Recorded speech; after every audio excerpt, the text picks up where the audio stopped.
আমার একটা সুযোগ দাও। কোনো মাপটাপ চাওয়া হইব না, তুমি কালকে থানায় যাও। দয়া করে আমার জেল থেকে বের করো আম্মা। চেয়ারম্যান কাকা আর খালাম্মা কথা কইতেছে। কি নিয়ে কথা কইছে উনি? একবার সুযোগ পাইলে মায়ের মাথায় করে রাখতাম। বন্ধুরা, বৎসুরত ৩৭ নম্বর পর্বে আমরা দেখলাম মায়ার জীবন সংগ্রাম আর জামালের পরিবারের অভ্যন্তরীণ কোন্দল এক চরম পর্যায়ে পৌঁছেছে। কিন্তু ৩৮ নম্বর পর্বে কি মায়া পারবে তার সম্মান রক্ষা করতে, নাকি বদরুলের ভুল ধারণা মায়ার জীবনকে আরো বিষিয়ে তুলবে? আজকের ভিডিওতে আমরা বৎসুরত ৩৮ নম্বর পর্বের সম্ভাব্য গল্প আর কিছু গুরুত্বপূর্ণ টুইস্ট নিয়ে আলোচনা করব। ৩৭ পর্বে আমরা দেখেছি মায়া এখন অনেক বেশি শক্ত, সে স্পষ্ট জানিয়ে দিয়েছে সে কারো দাসী নয়। কিন্তু ৩৮ পর্বে আমরা দেখতে পারি মজনু আর বশির মিয়া তাদের পরাজয় সহজে মেনে নেবে না। তারা মায়ার সবজি ব্যবসার ক্ষতি করার জন্য নতুন কোনো চাল চালতে পারে। মায়া কি পারবে একা এই ষড়যন্ত্র মোকাবেলা করতে? নাটকের অন্যতম বড় টুইস্ট হতে যাচ্ছে জামাল আর বদরুলের ফোন আলাপ। বদরুল যেভাবে জামালকে সন্দেহ করছে তাতে ৩৮ নম্বর পর্বে তাদের মধ্যে বড় কোনো ঝামেলা হওয়ার সম্ভাবনা আছে।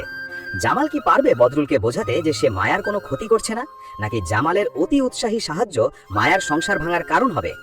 অন্যদিকে জামালের মা তার ভিটার অংশ বিক্রি করে রোমানকে জেল থেকে ছাড়ানোর জন্য মরিয়া। ৩৮ নম্বর পর্বে আমরা দেখতে পারি রোমান জেল থেকে বেরিয়ে এসে কি জামালের প্রতি কৃতজ্ঞ হবে, নাকি সে আরো বড় কোনো সর্বনাশ করার পরিকল্পনা করবে? মরিয়াম কি পারবে জামালের সম্পত্তি রক্ষা করতে? ৩৮ নম্বর পর্বে দর্শকদের বিশেষ নজর থাকবে মায়ার সাহসিকতার উপর। পাশাপাশি মজনুর মতো বাটপারদের আসল চেহারা কি সবার সামনে ফাঁস হবে?